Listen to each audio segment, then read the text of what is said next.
રામ રામ સીતારામ બધાને તો અટાણે હે ને ખેતરમાં પાણી હાલે તમે બધા વિચારતા હે કે પાણી કેમ આવી ગયું ડાયરેક્ટ હમણાં તો માંડવી કરતા હતા કામ માંડવીનું કામ હાલતું હતું તો અમારે હે ને સૈણા વાવી દીધા અમે હે ને જે વાવેતર કરતા હતા ને લોગ જ નથી લીધો સોટાઈ નથી લીધો લોંગે નથી લીધો તો પેલી નીક હતી ને તો પીઈ ગઈ ને આ નીકમાં પાણી હાલે સવારના 6 વાગ્યાનું ઉઠ્યા ને ત્યારે શેર ખેતરમાં આવી ગયા ને ઘરનું કામ જ બધુંય પડ્યું સીતારામ જય શ્રી કૃષ્ણ બધાયની સણાનું વાવેતર જો થેગું અટાણે હાલે પાણીમાં હે ને ધડ બનાટી બોલે તો આપણી વાવેતર તો જો કે દિવાળી પહેલાં હોય તો દેવ દિવાળી પણ વહી ગઈ ને દેવ દિવાળીમાંથી તો અમે સણા નેતતા હોય અવાર હે ને ખેડૂની સારી કોરથી માર પડ્યો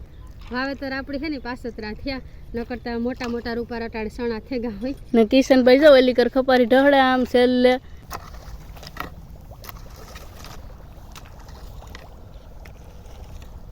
હાલો મારે નાકો વારવાનું ટાણું થઈ ગયો હવે કિશનભાઈ માં મોર ખપારી ફેરવે અને હું આ ફેરવા 3 જણા અમે 4 જણા નોંધાણા હતા તો બસ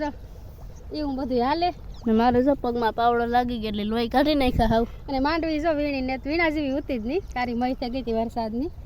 એકવાર વીણી હતી જીવી હતી બાકી વા હેઠે ભેગી થાય બધી અવાર બધાય ખબર જ છે આપણી ખેડૂની સારી કોરથી માર પડ્યો વાવેતરમાં માર પડ્યો માંડવીમાં નુકસાની થઈ પછી આ મોલ બધો એ પાસતરો થાય નાકા વારવામાં એક જણા રહેવું પડે કારણ કે અમે 4 જણા ઘરમાં છે હજુ